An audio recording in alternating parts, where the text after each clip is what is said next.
made it to Cape Alava and the start of the trail, which is not really a trail, but just making our way along this rocky beach at low tide.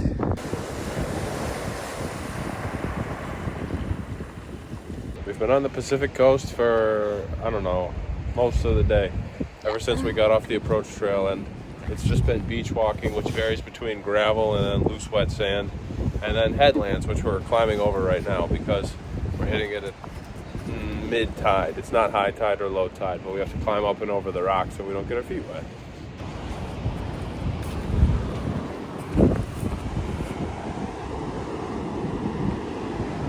Check it out, Dotti.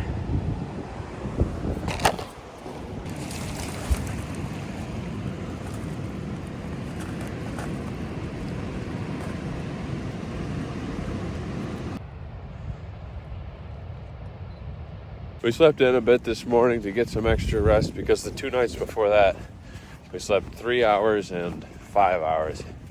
One was for packing and an early flight, and then the next morning was for the early bus to Forks. But now we're walking out at low tide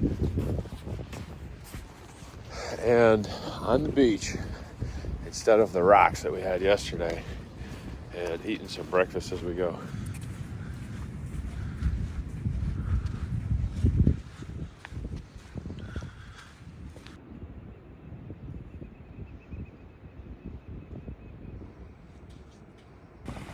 We crossed this stream where Dotti fell in and got her feet wet, and then there was this one, which looked like it was coming directly out of the rocks instead of over the top.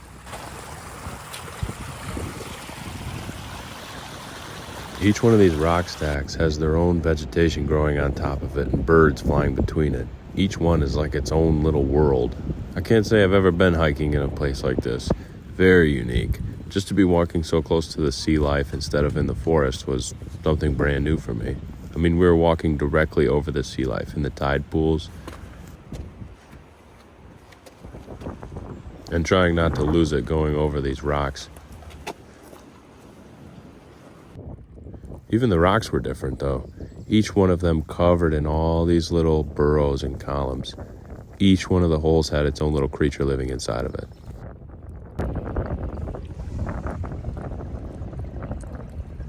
Of course, it's inevitable that eventually some of your gear is going to touch the sharp points on the rocks and tear little holes in it. So I've got this black tape that you cut a little square out of the size of the hole, or I guess a little bigger than it, and then just put right over it. It works like a charm. I carry a whole roll with me.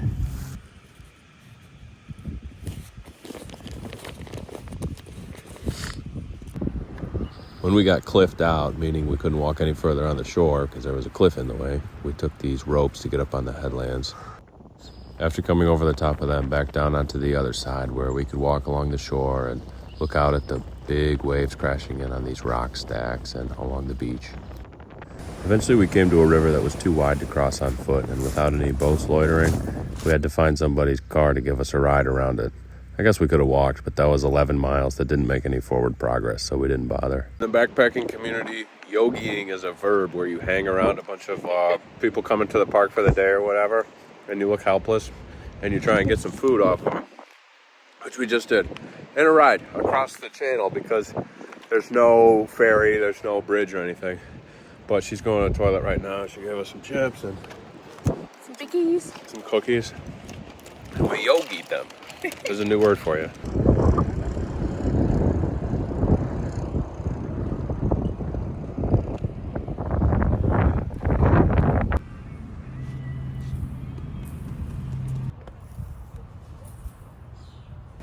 Beyond La Push, there wasn't much of a shore. The beach came right up to the edge in a cliff, and we had to climb these lines up to the top of the headland and then hike around the parts of the beach we were getting cliffed out of. By the time we were ready to find a camping spot, we had to be careful to camp on sand that was totally dry. Anything a little damp gave an indication that the tide would rise and cover it during the night, so we went as close as we could to the cliff and camped there where the tide couldn't get us.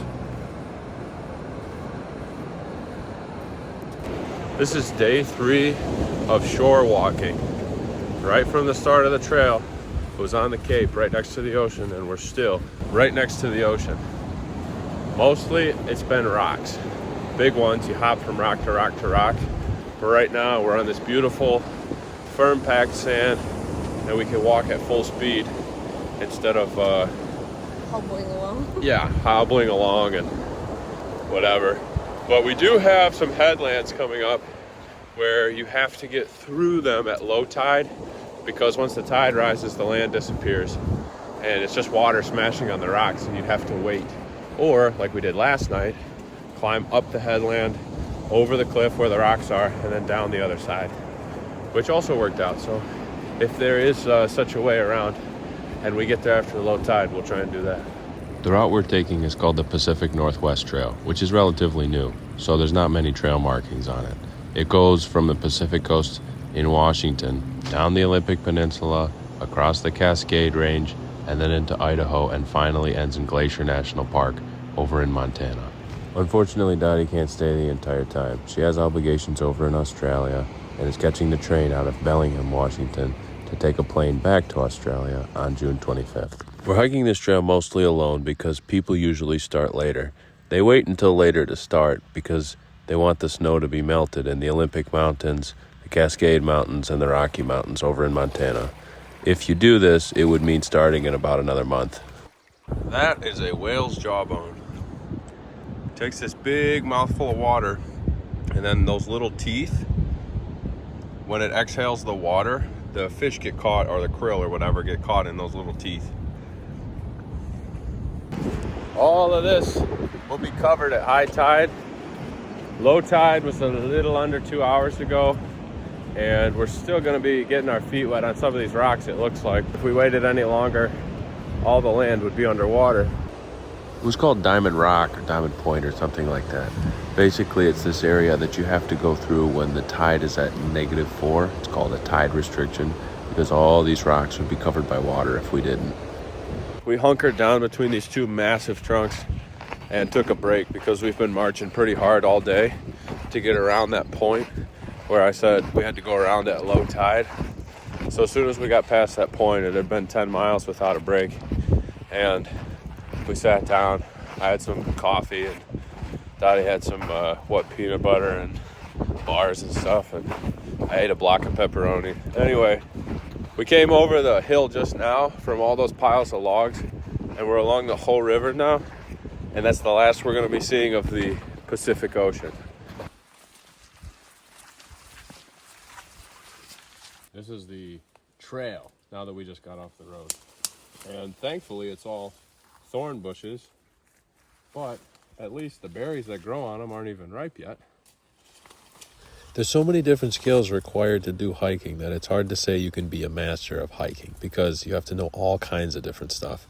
On this trail alone, I'm going to be learning how to bushwhack a lot better, travel across snow for multiple days, and avoid grizzly bears. And we're going to stop within the hour, find some place to camp, some kind of clearing in the background. Just picked up water for cooking tonight, and we're calling it a day.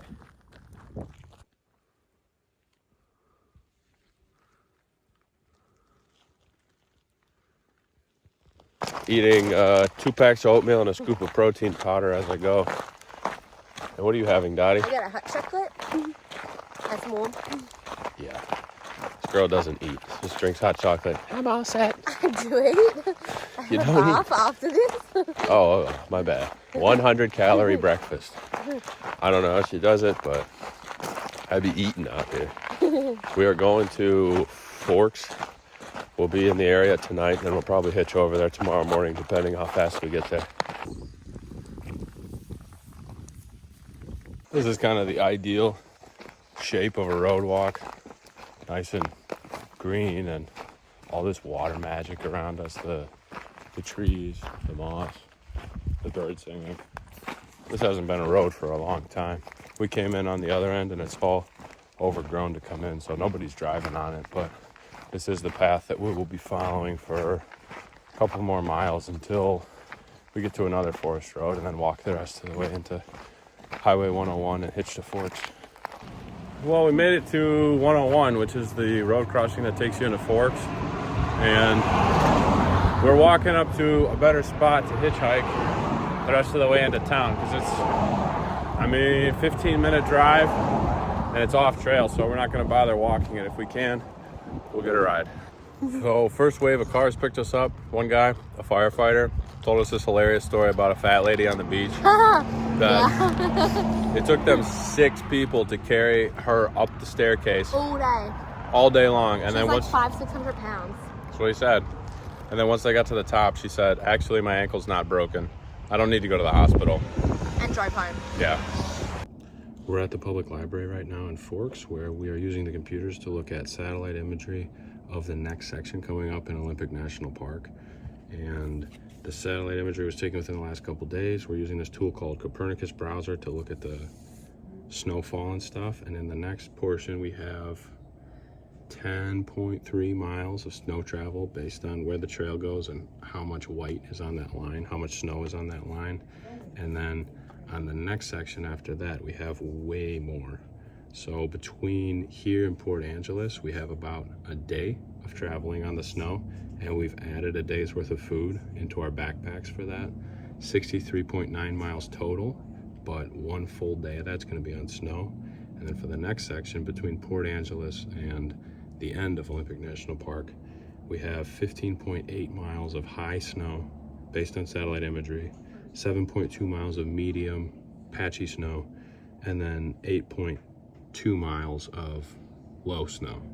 And we're calculating going 1.7 miles an hour in low snow, 1.2 in medium, and then 1 mile an hour or less in high snow.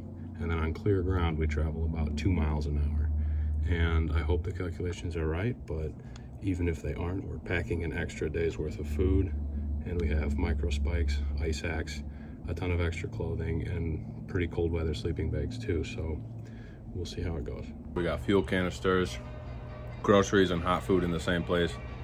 From experience, it's good to not go resupply shopping hungry, otherwise you'll buy like 2 extra days worth of food, more than you need.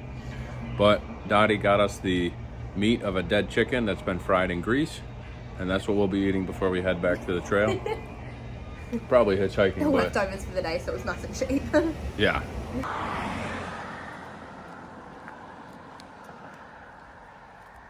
And we're walking again, and I'm still working my way through this 4-pound bag of rotisserie chicken. I've got like 2 pieces left to go, and as I'm walking, literally, look at this. My pants popped open. I literally outgrew my pants on the walk back, just from one little bag of chicken. And like, I'm pretty full, but there's only 2 pieces left, so you know, be a man, finish them off. Let's go, Dotti. I'm going. Super late start to the day because we stayed up late, got in last night late because we had to hike a little bit into trail, blah, blah, blah. But it's like 10 in the morning. I don't know. Blame it on still getting used to West Coast time, but we've got some miles to do, and I guess it's going to be a late night. So the road's been thinning out. The quality of the road's been thinning out. And now is when it kind of returns to grass and to nature. And I think up ahead is the reason that this road is closed. Instead of fixing the road, they paved a bypass, and we could have walked that, but there was more adventure promised in this route. Finally on a section with a little bit of figure it out sprinkled in there.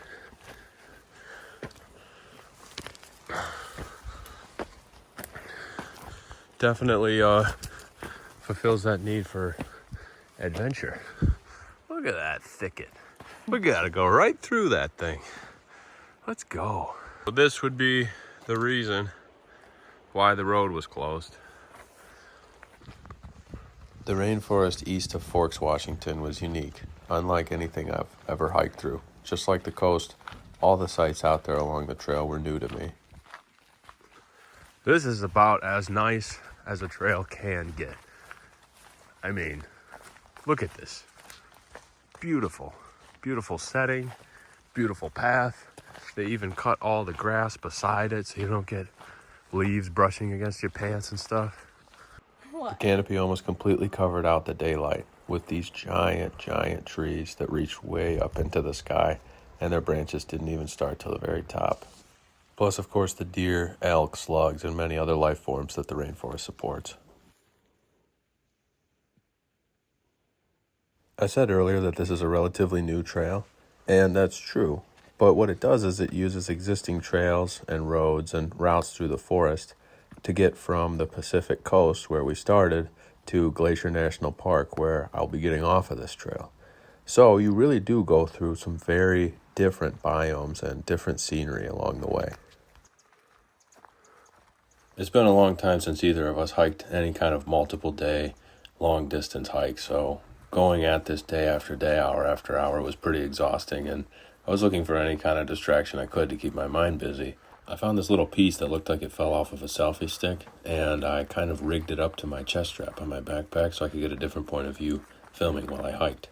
As the river banked and changed course, it was taking bites out of the shore where the trail was, so big sections of the trail have fallen away, and we were bushwhacking around to get to the other side where the trail continued. And having the thing on my chest actually gave a pretty decent point of view of what I'm going through as I'm going through the bush to get to the other side. It may seem like a pain to walk through trees and jump over branches and do all this stuff instead of just walking on a trail, but it actually breaks up the monotony pretty well. It's a lot more exciting to do this kind of stuff than to just comb a walk on a single track. Walking along the river and being a rainforest, after all, there's plenty of water sources, so I didn't have to carry a ton of water, but when I did grab it, I put it into this bladder so I could attach a filter to the other end and then squeeze it into my water bottle, making sure I wasn't getting any impurities in the stuff I was drinking. I do this while I'm walking so that I don't have to sit there and waste time squeezing a bladder or getting filtered water, and I can just hike the whole time instead. Besides making the water drinkable, taking the filter off the bottle makes a really satisfying sound. Anyway, I finished up that little project, screwed the lid on, and then had a liter of water for the next couple miles.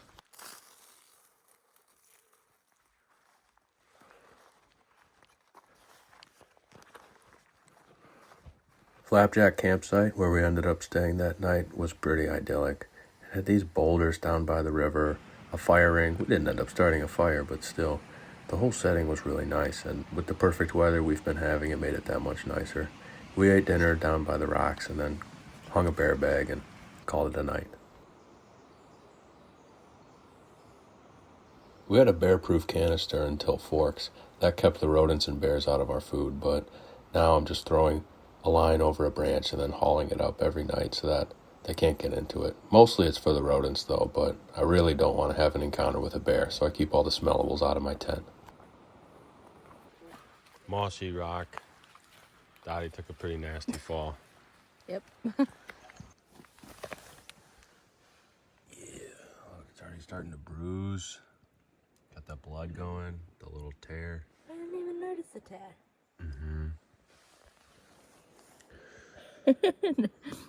Flossing my teeth.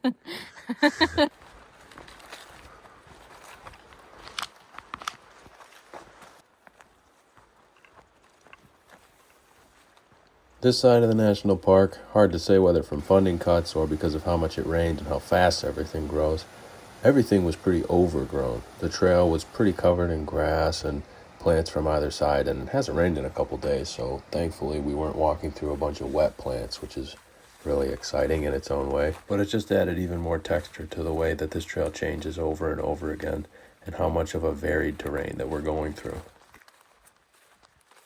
I found a sickle in this little building, so I had to have the satisfying pleasure of knocking down a bunch of these plants I had just trenched through. Because of my backpack has a lot of extra weight in it.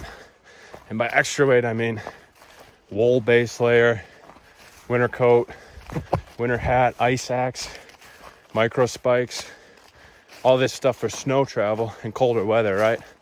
Also, an extra day and a half of food in case the snow travel takes longer than expected. And it's causing me to travel slower through these hot areas where it seems a little absurd to be carrying snow gear in such a hot valley, you know? But the reason I'm doing it is because search and rescue, when they go out, they're picking up people who are packed for the best case scenario, not the worst case scenario. And I don't ever want to meet a search and rescue team in their official capacity.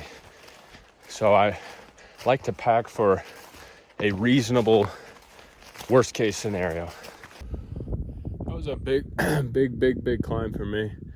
I haven't done any hiking like that in a long time, and it really whipped me pretty good. I had to stop twice for snacks and water along the way, but I'm now starting to see little patches of snow, and I'm somewhere near the top. It's the first big one of the trip, so it's definitely getting my legs broken in.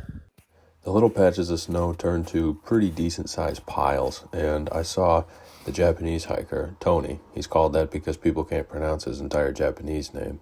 And he was taking off his crampons on the other side of a pile of snow. So I decided it was time to try out my micro spikes, put them on, and put the snow baskets on my trekking poles for the next pile of snow that I came up against.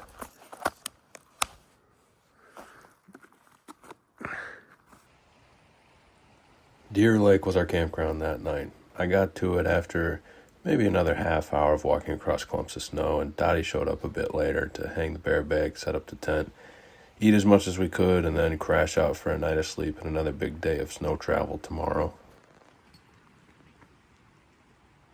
I had a huge tear in Dottie's pack, and I just sewed that pig up with dental floss and a needle that we picked up in town, and there's the patch. As you can see, we can still walk on fresh ground, but it is pretty socked in with snow. Pretty soon, we'll be going up there. Get that in focus. We'll be going up there, and that's like totally socked in with snow, so pretty soon we'll be putting the spikes on the shoes and getting out the axe and all that. Well, it may look like Frankenstein's forehead, but it's holding for now, you know, and she's got the ice axe tied on, putting some pressure on there, so that's what probably ripped it in the first place. It's getting caught on things. Right, it's holding up though. Yeah, we'll see how it goes.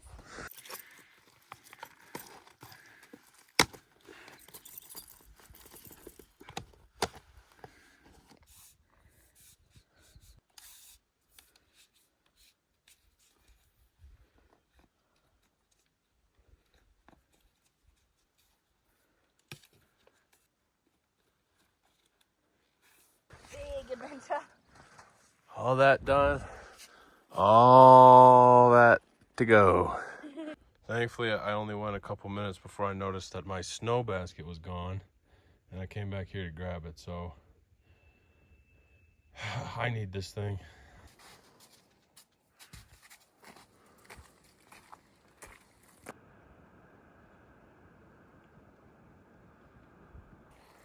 Well, the kind of strategy was to get up late and let Tony break the trail for us, which has worked so far, but we just passed him, so that's no longer a strategy. Now we're breaking the trail and all the snow and stuff. We're up there breaking a trail. Dottie's foothold broke loose, and I guess she dropped her ice axe too, but she caught onto this tree and stopped her foot on that one. And we're just gonna wait a minute before we hike back up. I just came down here to grab her. Tell us what happened, Dottie. My foothold slipped and I got the ice axe in. I was holding on, and then this hand slipped from the top, and then the momentum, they just took them flying both down off the ice axe, and I went Flying down to that tree. yeah, and I somehow held onto the tree. I somehow grabbed it, which is kind of cool. Good thing you didn't go that way. No, but the big trees would have stopped me eventually. Would have killed you. Yeah, battered me up pretty bad. We have all the safety equipment, but it doesn't really help if in the moment something goes wrong and you lose a hold of it. The only reason we're not wearing snow gear per se, like jackets and hats and stuff, is because of how hot it was. I know there's snow everywhere, but it was actually quite warm and the snow was melting pretty fast, so there was really no need to have on a jacket or hat. You can see these blue rings of water down in the Seven Lakes Basin starting to come through the snow where it's melting around. It was a good opportunity on some safer ground to practice falling and self-arresting, which is stopping yourself before you hit the bottom. That's what went wrong earlier with Dotti had to catch onto a tree instead of using her ice So there axe. goes the trail right there. That is the Pacific Northwest Trail. That's what it's buried under. And yeah, we've got this little rim of it showing right here. But most of the rest of this area is buried in snow. So we've gone on the spikes for traction. Obviously the ice axe, obviously the snow basket on the trekking pole, sunblock, all that, buddy system. Say hi, Dotti. Hi. And we're hiking with our hands and feet to get over this snow.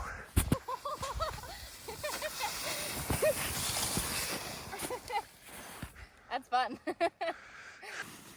It's steep enough to slide down, but it's not so steep that it's going to take you off the edge of a cliff or crash you into a forest. So it was this area where we practiced tripping, falling, and then using the ice axe to self-arrest so that you didn't go all the way to the bottom of the slope without being able to stop. Also, it's a lot more fun to slide down the side of these slopes. It's called glissading. It's a lot more fun to glissade than it is to hike.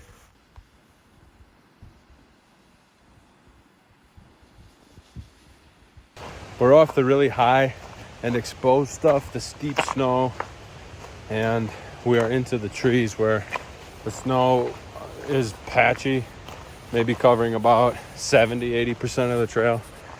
And then we're just leaving our spikes on and trying not to fall through it because there are holes below the snow where all this snow melt is running under it, making these little arches you don't want to fall into. And we've got maybe 2 miles of this before we get to some suitable ground where we're going to put our own camp for the night. But I'd say we're definitely out of the danger zone.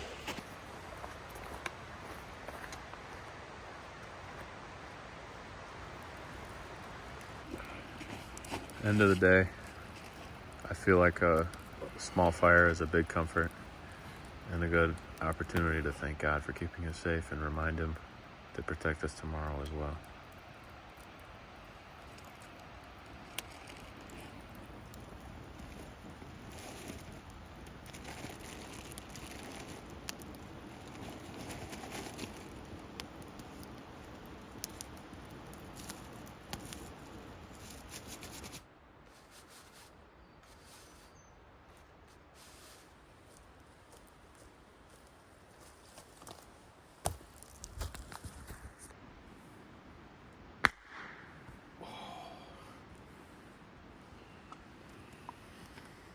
This is the best way to open peanut butter.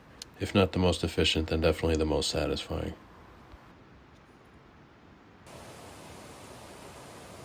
From Appleton Junction, it was another big climb that took us higher and higher up over the mountain until again, it was all covered in snow, and then once again, we had to navigate climbing through the snow and then sliding down the other side.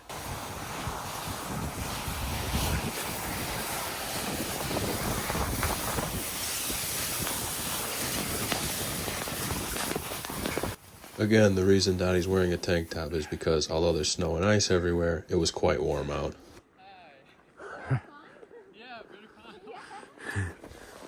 That was Tony, remember? The guy from Japan who nobody can pronounce his real name, so they all just call him Tony. Anyway, I'm usually okay with letting him get up early and break the trail, but we caught up to him really fast today, so I decided to take the lead. He was wanting to find the exact red line of the trail, but it was switchbacks, and it was all covered in snow, so I decided it'd probably be better for us to go to a shallower part of the mountain, one with not as steep of a slope, and then just glissade it the whole way down. So that's what we did. Slide, walk a little, slide, walk a little, until we got down to the creek that marks the bottom of the mountain.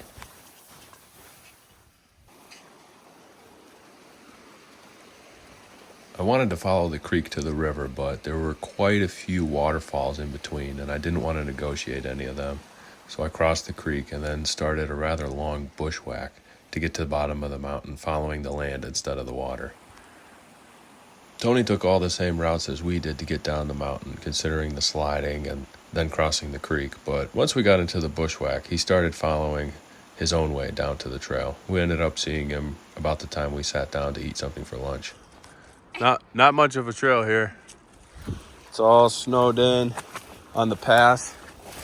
That's why we had to slide down the slope. because it was too steep to take the switchbacks, and the switchbacks were buried in snow. So now we are bushwhacking to get back to what the map says is the trail. Now that it looks like most of the snow is gone, just have to climb through all this mess, and hypothetically we'll be back on trail.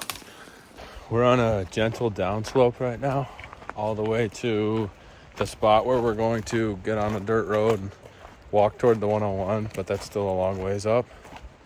But the forest is a lot different on this side of the mountain than on the other one, and we've definitely been out of the snow for a while.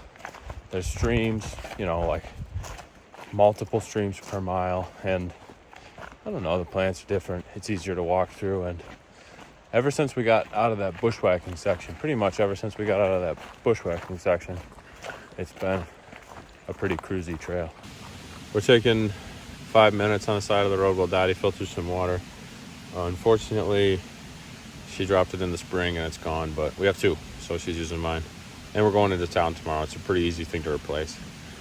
But after getting out of the pretty rough snow, rocks, high elevation / bushwhack of the higher country, now we're down on this easy road walk, and it's crazy how much the difficulty of this trail varies even throughout the day.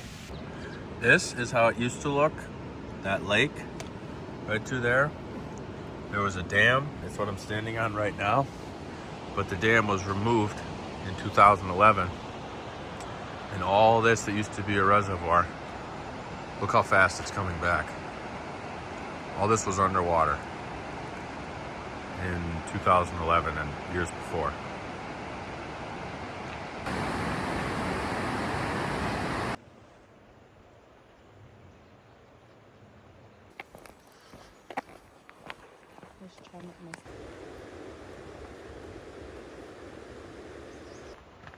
Dotti got in touch with some people who had hiked the trail before, and they live in Port Angeles. One of them was willing to pick us up, and he dropped us off at church where they had a huge spread to eat breakfast after. And then from there on, we had really a great reception in Port Angeles. The guy who picked us up from the trailhead lent us his car so we could drive to the local Walmart, which, by the way, had a better view than any place I've ever lived. And we used the car the rest of the day to go to the outdoor store and pick up a few things that we broke along the way, and the water filter that Dotti dropped in the river, and then to go stay with the trail angel who had invited us to camp on her lawn. We went to Walmart to get a resupply, and then we went to Brown's Outdoors to get a few things that we needed to repair our gear, and also some fuel cans to cook as we go further into the Olympic National Park. And now we're heading to someone else's place. This town is very friendly, and they are letting us stay the night there. I feel like it's going to be one of my favorite towns once this trail's all said and done. There's a ferry from here to Victoria, Canada, so there's always people coming and going from the boat. And then we got to hang out with Michael, the guy who lent us his car. He took us out to get ice cream. We went to the deli, saw some of the more eccentric characters who hang around Port Angeles. Which, to be fair, you could count the two of us as eccentric characters as well. We went out onto the wharf to watch the sunset, and it pretty much solidified the feeling that this will be one of my favorite towns. The last touch of the Pacific, I think, for a while. I'll see Puget Sound when we get up to Port Townsend and then ride the ferry across, but I'm not going to be seeing any more of the ocean after this. The coastal travel at the beginning, working with the tides, the rainforest, and then going over the snowy mountains all taught me that I have a lot to learn about traveling in this region, and about traveling in general, although you're never really done learning, are you? It's going to be a long trip for me. I'm guessing about 8 or 9 months, and I expect to be learning something every single day that I'm out here.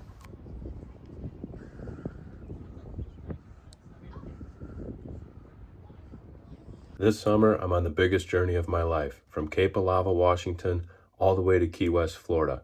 I'm hiking all the way to the Rocky Mountains and then the Jefferson River, and then I'm paddling the Jefferson, Missouri, and Mississippi rivers all the way to the Gulf, and then bicycling all the way around the Gulf states to Key West. If you're watching this on YouTube, thank you for sharing with a friend. But if you're watching on Substack, thank you so much for supporting me and helping me along my way. If you'd like to be the first to see this content instead of watching it a week late on YouTube, head over to my Substack and become a paying member to receive content as soon as it comes out. Thank you.